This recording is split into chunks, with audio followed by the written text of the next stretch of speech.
A little girl kneels alone beneath a heart tree in the coldest crypt in Westeros. When she rises, something behind her eyes no longer belongs to a child. A guard is found in a stable the next morning with his own tongue sewn back into his mouth, shaped into a coin.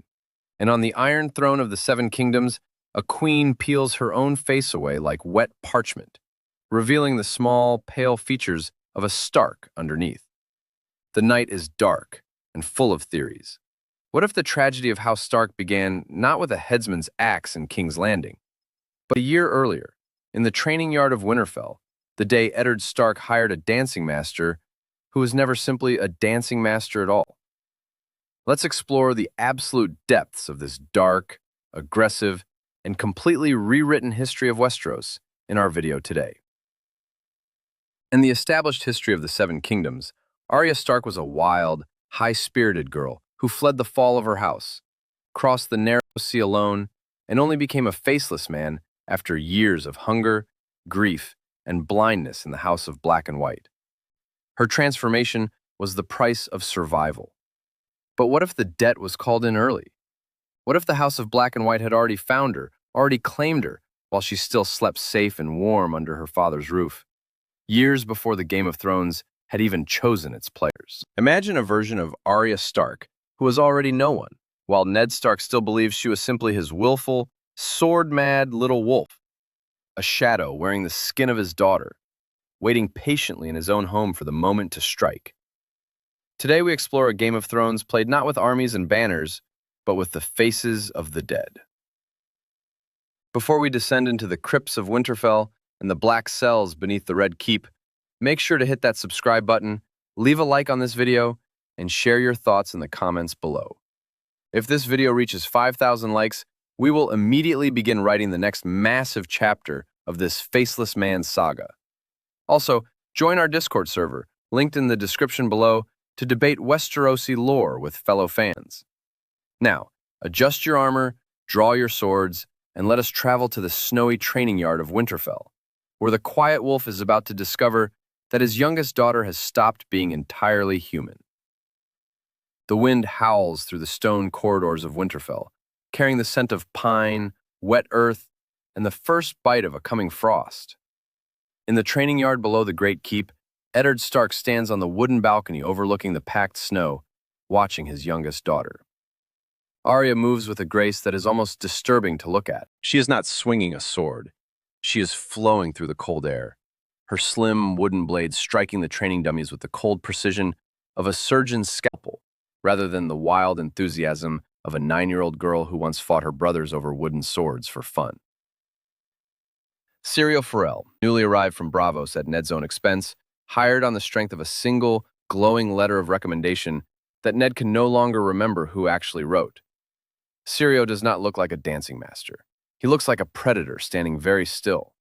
His dark eyes never seem to blink, and when he speaks, he whispers rhythmic, ancient Valyrian phrases under his breath that Ned does not understand and was never meant to. Ned Stark says to himself, a cold and growing dread settling in his chest. She is too fast, too quiet. A girl of 9 should not move like a shadow crossing moonlight. Ned descends the wooden stairs, his boots crunching on the frozen gravel of the yard. Syrio Forel turns his head at the sound, but his body remains perfectly, unnervingly still, as though only his neck has decided to acknowledge the Lord of Winterfell exists. Syrio says to Ned Stark with a thin, knowing smile, the Lord of Winterfell comes to watch the dance. But the dance is not truly for the eyes of men who still believe in honor, Lord Stark. The dance belongs to the god who has no name and wears 1,000 faces. Ned Stark says to Syrio Forel, his hand tightening on the pommel of his own sword, I hired you to teach my daughter to defend herself, Syrio, not to fill her head with foreign riddles about gods and masks. She spends more hours in the crypts these days than she does in the Great Hall with her mother. Why is that? Offending Arya Stark stops mid-motion, her wooden blade frozen in the air. She turns to face her father, and her face has arranged itself into a mask of perfect, unsettling neutrality. There is no flicker of the girl who used to climb the broken tower with Bran, no spark of the child who begged Jon Snow for a sword of her own, only a flat, patient stillness that has no business living behind a child's eyes. Arya Stark says to Ned Stark, her voice flat and hollow, like wind moving through a cave. The crypts are quiet, Father. The stone faces down there do not lie to you. They are what all of us become in the end. Sirio says that to truly serve life, a person must first learn to understand the beauty of its ending. A shiver runs through Ned Stark that has nothing to do with the cold northern air. He looks hard at Sirio Farrell, and for one impossible, splitting second, he swears the water dancer's face flickers, the jawline shifting narrower, the warm brown eyes bleaching into a piercing, frozen blue, before snapping back into its familiar shape as though nothing at all had happened. Ned blinks. He tells himself it was only the low winter light playing tricks through the falling snow. Subjected Sirio Farrell says to Arya Stark, clapping his hands once, sharp as a closing door. Enough talk for today. A girl must practice. The lion is coming up from the south, little one, and the lion has a great many throats that will need closing before this is finished. What do we say to the god of death? Arya Stark says to Sirio Farrell, her small chin lifting, not today. Underestimated answers once at her father, and for half a heartbeat something almost human flickers behind her gray eyes, guilt, or grief, or simply a child caught between two very different kinds of love. Arya Stark says quietly, almost to herself, because today I have work to do. That night in the drafty solar above the Great Hall, Catelyn Stark finds her husband standing at the window, staring down at the darkened training yard long after the torches have been put out. Captivating Catelyn Stark says to Ned Stark, "You have not slept properly in a fortnight, Ned. Is it the king's visit that troubles you? Or is it still that Bravosi you insisted on hiring?" Ned Stark says to Catelyn Stark, his voice low, "Blockers are to practice today, Cat." She did not look like a girl learning to hold a sword. She looked like someone who has already killed with one, and simply has not gotten around to it yet. I do not know what that man is teaching our daughter in the crypts, but it is not water dancing. Catelyn Stark says to Ned Stark, a mother's fear tightening her voice, "Then send him away, Ned. Tonight, if you must." Ned Stark says to Catelyn Stark, his gray eyes troubled, clang, "I mean to speak with him again in the morning. But Cat, every time I try to remember exactly how he came to be under our roof, the memory slides away from me like water through my fingers. I cannot recall a single face among the men who recommended him. It is as though something does not want to be remembered." He does not send Sirio away in the morning. By the time the sun rises, the golden banners of House Baratheon are already visible on the King's Road, and there is no more time left for quiet questions. The royal procession arrives like a glittering golden serpent winding up the frozen King's Road, banners of stag and lion snapping in the wind. Robert Baratheon rides in at the head of it, fat, loud, and laughing, but the shadows of Winterfell do not seem to welcome him the way they welcome its own blood. Delivery feast in the Great Hall, Sir Jaime Lannister feels a constant, crawling itch between his shoulder blades that he cannot place. Every time he turns to find its source, the shadows in the corner of his eyes seem to retreat a half-second too fast. He finally traces the feeling to its origin. Arya Stark, seated at the far end of the high table, staring at him, not with the sullen resentment of a northern child annoyed by southern guests, but with the clinical, unblinking curiosity of a butcher sizing up a cow that does not yet know it is already dead. Jaime Lannister says to Cersei Lannister later, in the privacy of their borrowed chambers, "There is something wrong with the little Stark girl. Every time I pass her in the hall, the air seems to turn cold around her. She does not breathe like a child breathes. She watches. She waits." Financially, Cersei Lannister says to Jaime Lannister with a dismissive wave of her hand, "She is a savage northern brat with a sword she has no business holding. Save your unease for the boy, Jaime. It is Bran who climbs where he has no business climbing." But in this rewritten history, the incident at the Broken Tower unfolds very differently than the songs will one day claim. Bran Stark does not scale the crumbling stone alone that gray afternoon. Halfway up the tower in the dark, he feels a small, steady hand close around his shoulder. Arya is there, though he never heard her climb. She does not speak at first. She simply points one finger toward the lit window above them, where two shapes move together in the gold torchlight, and climbs the last stretch of broken stone at his side, close enough to catch him the instant he needs catching. Arya Stark says to Bran Stark in a whisper that seems impossibly to carry the weight of 1,000 different voices layered beneath her own. Watch the lions, Bran. Watch how they rot from the inside, gold on the outside and maggots underneath. But do not fall. A wolf stays on its feet, little brother, always. Bran creeps to the window ledge, but Arya never lets go of the stone behind him.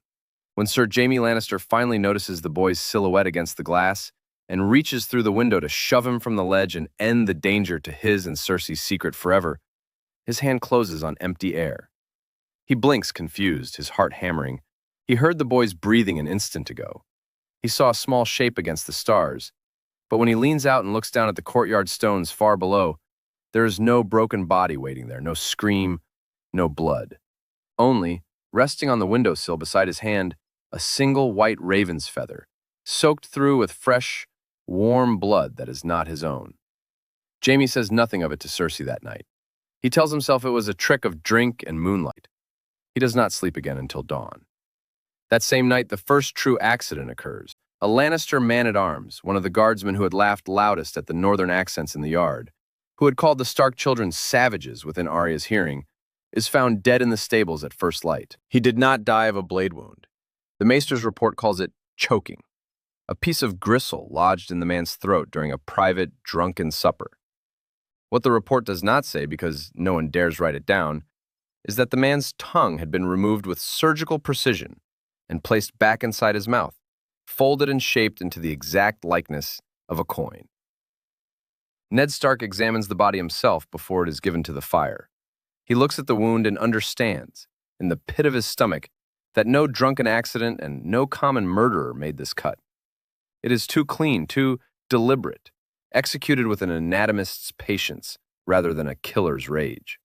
He thinks, unbidden, of the small, slender blade his son Jon gave Arya before the king's arrival. Needle, she calls it, laughing, delighted with the name, and his blood runs cold. He goes to her chamber that same hour, his heart hammering harder than it has since the war against the Mad King. She is there, asleep, the picture of an innocent child beneath her furs, or so it seems from the doorway. When he crosses the room and pulls back the blankets with a trembling hand, he finds only a carefully arranged pile of her folded clothes, shaped with uncanny precision into the outline of a sleeping girl. Arya Stark is nowhere in the castle that night. By the time she reappears at breakfast the next morning, pale and bright-eyed and asking Sansa to pass the honeyed bread, Ned Stark has already decided he will not speak of what he found. He is not yet ready to hear the answer. Sansa Stark, seated across the table with her needlework already forgotten in her lap, watches her younger sister eat with an appetite that seems, this particular morning, oddly ravenous for a girl who claims to have slept soundly.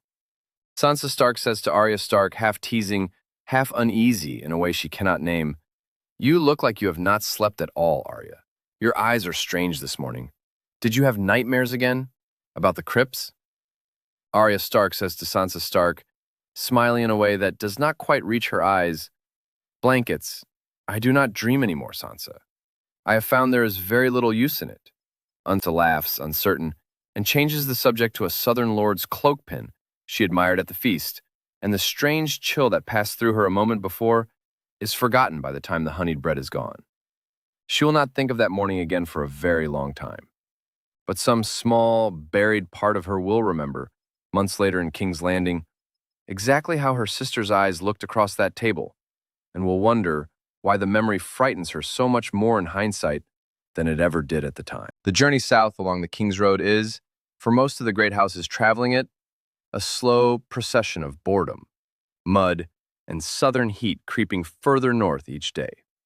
For Eddard Stark, it is a nightmare made of whispers he cannot quite catch and glances he cannot quite explain.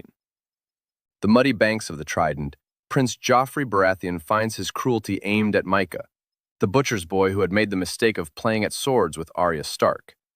In the history the world remembers, Nymeria bites the prince's arm to save her mistress, and pays for that loyalty with exile into the deep woods, while an innocent direwolf named Lady dies in her place. In this rewritten history, Nymeria does nothing at all. She simply sits in the tall grass at the tree line, her strange golden eyes glowing with something far older and far more patient than any wolf's intelligence has any right to hold. Joffrey Baratheon screams at Arya Stark, his practiced sword raised. "I'll gut you like a fish, you northern savage. I am the prince of this realm. I'll have your ugly little head on a spike before we ever reach the capital." Arya does not draw needle. She simply walks toward him, unhurried, her small boots making no sound at all in the mud. Joffrey swings his blade in a wide, panicked arc, and the steel passes through the space where she stands as though she were made of river mist rather than flesh. He stumbles, off balance, his own momentum carrying him toward the churning brown water of the trident. Arya Stark says to Joffrey Baratheon, leaning close to his ear as he flounders past her, "You are a loud noise, little prince, and noises must be silenced, one way or another." She reaches out and touches 2 fingers to his forehead, as gentle as a blessing. Joffrey's eyes roll back white in their sockets. He does not die. He falls backward into the water, and when Sandor Clegane hauls him out by the collar a moment later, gasping and shaking, the prince is screaming that the sun has gone out of the world. By nightfall, it is clear his blindness is total and permanent and entirely beyond the understanding of any maester who examines him. It is not a wound. It is an absence, carved as neatly and as invisibly as the tongue that had been folded into a coin. Chessie Lannister descends into a state of primal, shrieking fury. She demands Arya Stark's life. She demands the direwolf's death, whichever wolf can be found and dragged before her.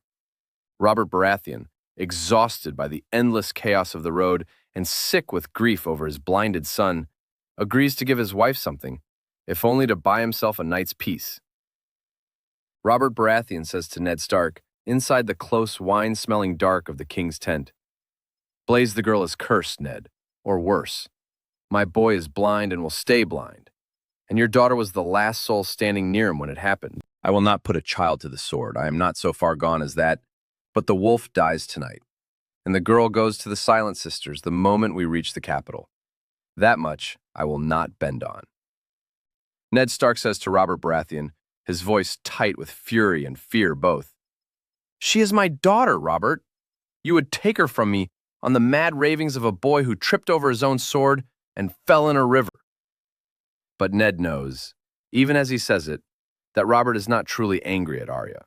Robert is afraid, the same cold, formless fear that has been crawling through the whole camp since the guardsman's death at Winterfell, a fear no one will name aloud. Nymeria has vanished into the deep woods sometime in the chaos after the blinding, spooked at last by something even a direwolf's instincts recognize as wrong in the world, and cannot be found no matter how many riders are sent after her. And so, when Cersei demands a wolf's blood to satisfy her fury, it is gentle Lady Sansa's wolf, guilty of nothing but being present and catchable, who is dragged forward in Nymeria's place. During the execution, Ned insists on wielding ice himself, rather than let a stranger's hand do a Stark's grim work.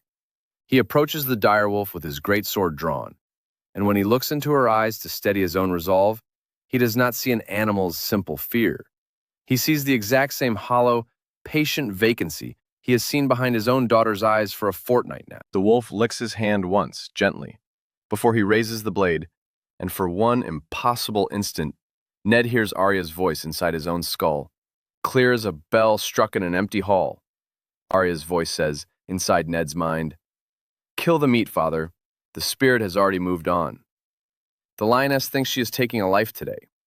She is only giving us another face to wear." Ned kills the direwolf with a single, clean stroke.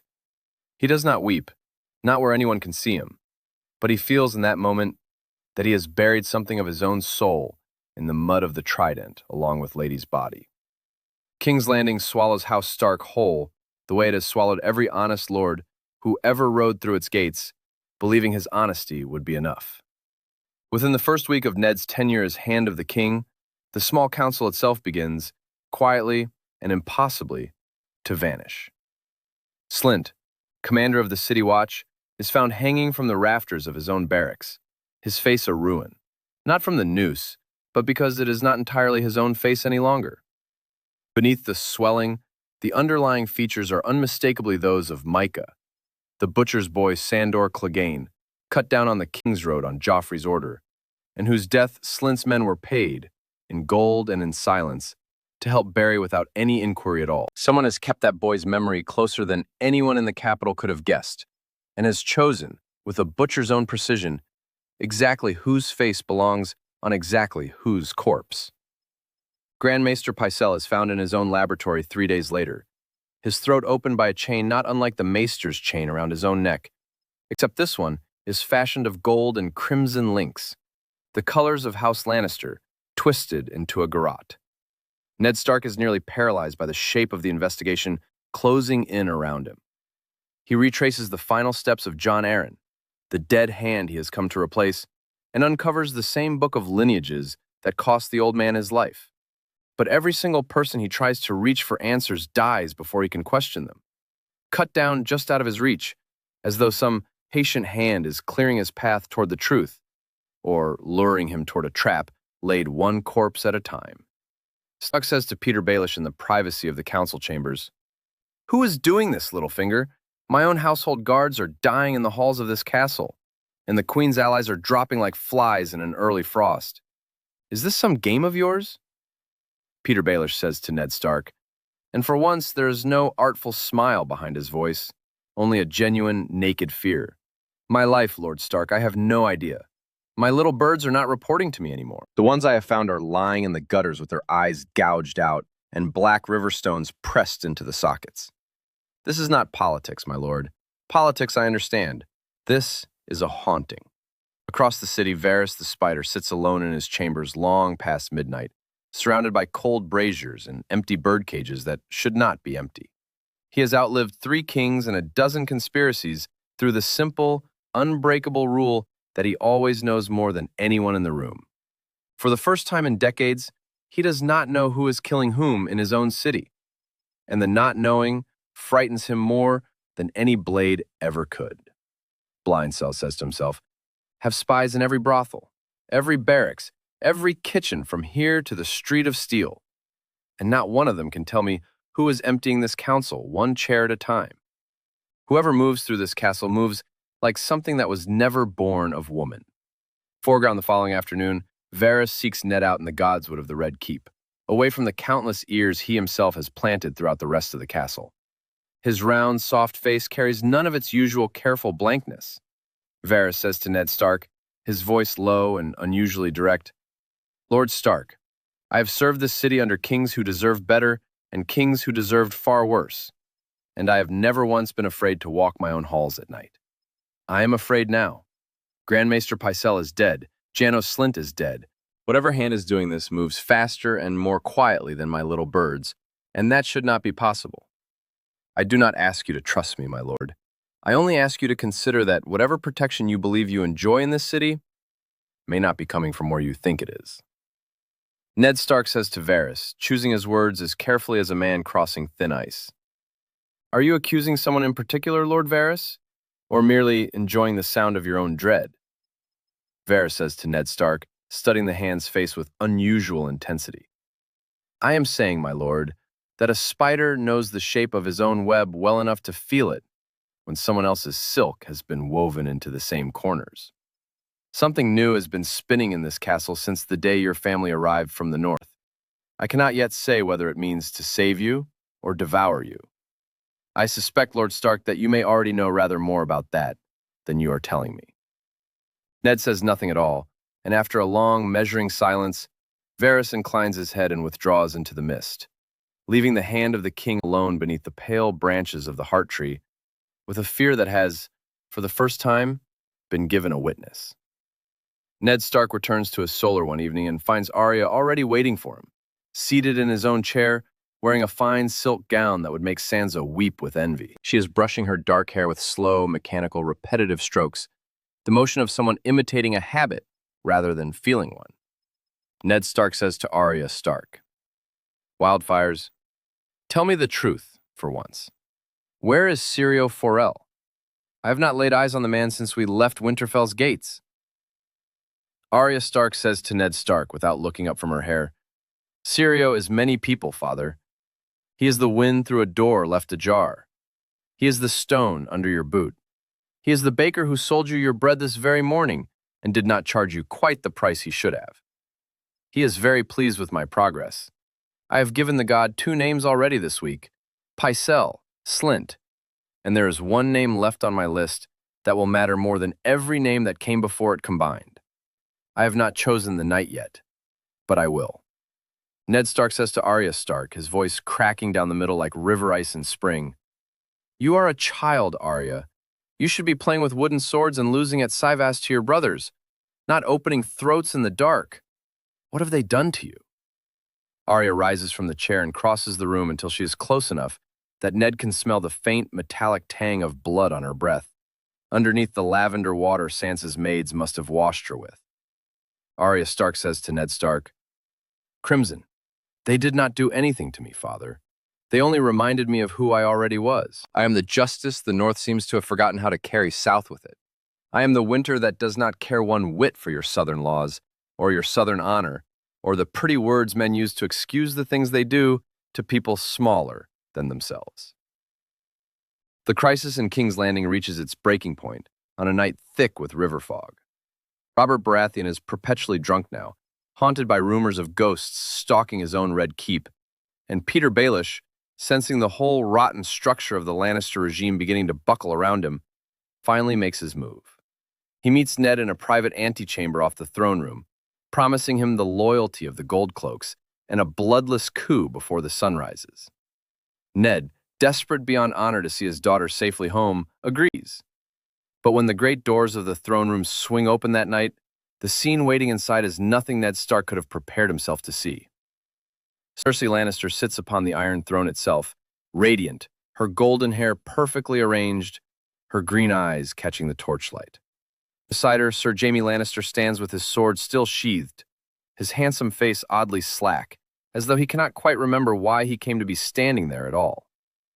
Peter steps forward, dagger already sliding free to press against Ned's throat the instant the ambush is sprung.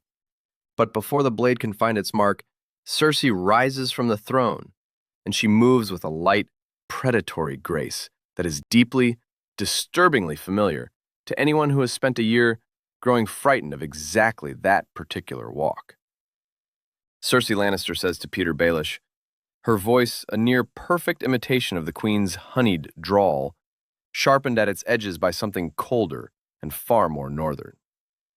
You are a very small man, Peter, and you have told entirely too many lies to entirely too many powerful people. She reaches out and seizes Baelish's wrist, twisting it with a single, sickening crack of bone. Littlefinger screams, more in shock than pain, as a small, hidden needle slides free from her sleeve and drives itself with perfect precision straight through the soft flesh of his throat. He collapses to the marble floor, gurgling, drowning in his own blood, at the foot of the Iron Throne he had schemed his whole life to stand beside. Cloquez freeze where they stand. Jaime Lannister finally draws his own sword, but he is staring at his twin sister with an expression of absolute, unraveling horror. Jaime Lannister says to the Queen, "Cersei, what in the 7 hells are you doing? Why would you kill him? He was ours. He was useful to us." Unwilling, the Queen turns to face her brother slowly and reaches up with both hands to the sides of her own neck, fingers digging into the pale skin just behind each ear. With one long, violent, unhurried motion, she peels her own face away from the bone beneath it, the way a woman might remove a particularly fine mask after a long masquerade. Beneath the golden face of Cersei Lannister is the small, pale, blood-flecked face of Arya Stark. Arya Stark says to Ned Stark, holding the discarded face of the Queen in one hand like a trophy taken from a hunt, "The Queen is dead, Father. She died screaming in a forgotten cellar 2 hours ago, and no one heard her over the music from the feast above. I took her life. I took her memories, and now I have taken her power along with her face. Robert is asleep and will not wake till noon. The Lannister guards outside these doors will still obey every word I speak, because as far as they know, I am still their lioness. You are safe now, Father. The war ended tonight, before it ever truly had the chance to begin." Ned Stark sinks to his knees on the cold marble and is violently, helplessly sick. He looks up at his daughter, no longer entirely his daughter, not anymore, a small and terrible thing wearing the stolen skin of his family's mortal enemy, and understands, in the marrow of his bones, that in saving his life tonight, she has finished destroying whatever was left of her own humanity. Jaime Lannister does not scream and does not run. He simply stands very still amid the wreckage of the only family he has ever truly loved, staring at the small, dead-eyed girl wearing his sister's stolen skin. And something behind his own green eyes goes as quiet and as empty as a snuffed candle. He will spend the following weeks searching every cellar and sept and sewer grate beneath the Red Keep for Cersei's body, and he will never once find it, because Arya burned it to ash in the Dragonskull vaults on the very first night, exactly as the House of Black and White taught her. But Jaime does not give up the search, and in the second week of the Shadow Regency, he finally corners the false queen alone in her own solar, his hand resting deliberately on the pommel of his sword. Jaime Lannister says to the false queen, "I have turned this castle upside down looking for my sister's body, and found nothing. Not a bone, not a scrap of that golden dress she was wearing. You wear her face well, little wolf, better than I would have believed possible. But you do not sit the way she sits. You do not reach for wine with her hand. And when Tommen cries in the night now, you go to him faster than Cersei ever did in her life, as though some part of you still remembers what it is to comfort a frightened child rather than use one."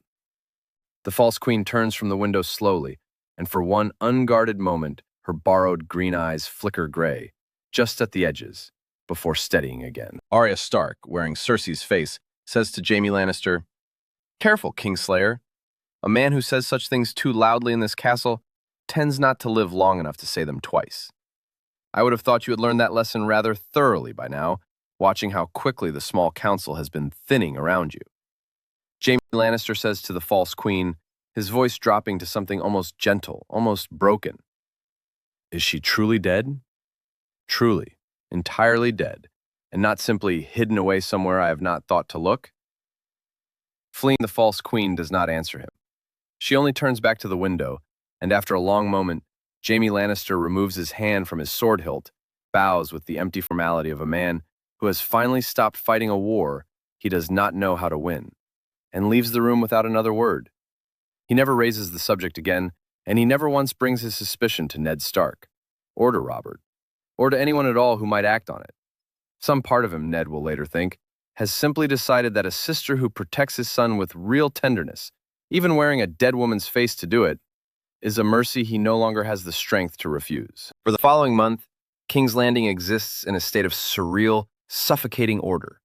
Ned Stark remains Hand of the King in name, but he is a puppet on strings only he can see, and every decree he signs is first quietly reviewed and approved, or silently rewritten, by Cersei. The real queen's body is never recovered, and after a decent interval of public mourning theater, the whole matter is allowed to fade from polite conversation.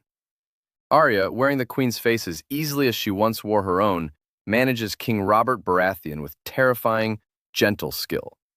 She pours him the wine he craves in exactly the quantities that keep him pliable, rather than dangerous. She whispers the names of convenient traitors into his ear at exactly the moments his temper needs somewhere else to go. Piece by patient piece, she dismantles what remains of true Lannister influence in the city from the very throne room where that influence was built. Sansa Stark, meanwhile, floats through her days in the golden cage of the Red Keep, entirely unaware that the terrifying queen who once threatened her beloved lady's life has become, overnight, warm and strangely gentle toward her. Sansa assumes it is simply grief, or perhaps guilt, softening the queen's hard edges. She has no way of knowing that the woman inviting her for private suppers and quiet talks about the true nature of power is her own younger sister, wearing borrowed skin, watching over her the only way she now knows how. One evening, over spiced wine Sansa is still too young to properly enjoy, the false queen studies her with an intensity that makes Sansa fidget in her chair. The false queen says to Sansa Stark, "Do you ever miss your sister, Sansa? The younger one. Arya, I believe her name was." Sansa Stark says to the false queen, surprised by the sudden gentleness of the question, "I miss her terribly, Your Grace, though I would never have admitted it before we left Winterfell. We quarreled constantly. She thought me silly. I thought her wild and unladylike. But I have not seen her in the castle in so long, and when I ask after her, Everyone seems strangely eager to change the subject. Is she unwell? Has something happened to her? The queen looks at her for a long moment, something unreadable moving behind the queen's borrowed green eyes. The false queen says to Sansa Stark, "She is closer to you than you know, sweet girl, closer than she has ever been in her whole life. One day, when all of this is finished, I think you will understand that better than anyone else in this city ever could. Until then, simply know that she loves you more than her pride would ever have let her say to your face." Sansa does not understand the strange sadness in the queen's voice and does not ask again. She goes to bed that night thinking only of her missing sister's temper and her missing sister's grin, never once suspecting that the answer to every question she has just asked was sitting across the table from her the entire time, wearing a stolen face and offering, in its own broken way, the only kind of goodbye it still knew how to give. Ned watches his daughter walk the halls of a castle that is trying, with every silk gown and every honeyed word, to erase her. She eats as the queen eats. She speaks as the queen speaks, laughs at the correct moments, wounds the correct enemies. She even sleeps, most nights, in the queen's own bed, beneath the queen's own canopy. But sometimes, when the candles have burned low and the last courtiers have staggered off to their own beds, Ned finds her sitting alone beneath the pale branches of the small godswood behind Maegor's holdfast, wearing her own face again at last, staring into the dark water of the black pool with an emptiness that frightens him more than any mask ever could. Ned's queen, in the privacy of the royal gardens, his voice low and urgent. "How long can this possibly continue, Arya? The North is calling its banners already. Your brother Robb believes the Lannisters have taken me prisoner in all but name. Stannis is arming Dragonstone because he has heard some version of the truth about Cersei's children, whether it came from Jon Arryn's old book or from whispers I cannot trace. You are holding an entire mountain of lies together with nothing but borrowed blood." The false queen, who is Arya, says to Ned Stark, "The lies are the only thing keeping your head attached to your shoulders, father. I have quietly begun the process to legitimize Jon as a Stark in truth as well as name, so that whatever happens to the rest of us, the North will still have a leader it can trust completely.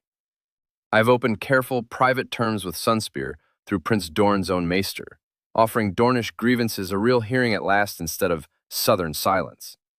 And Tywin Lannister will trouble no one again. He went to sleep 3 nights ago at Casterly Rock and simply did not wake. Casterly Rock is leaderless, and no one suspects a thing beyond an old man's tired heart finally giving out." Starbuck Stark says to Arya Stark, "Blackjack, at what price, all of this? You have become the very shape of the thing we came south to fight. You are playing at being a god now, Arya, deciding who lives, who dies, who leads whole kingdoms." Arya Stark says to Ned Stark, her eyes flashing with a cold, ancient fire that does not belong to any 9-year-old girl who ever lived. "Foreclosure. I am not playing at being a god, father. I am serving the only one who has ever truly mattered in this city of false gods and painted thrones.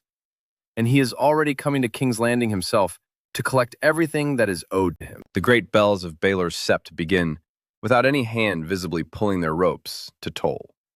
A thick, unnatural fog rolls in off the Blackwater in the dead of night, swallowing the entire city in a gray shroud that muffles every sound and blurs every torch into a smear of dying light.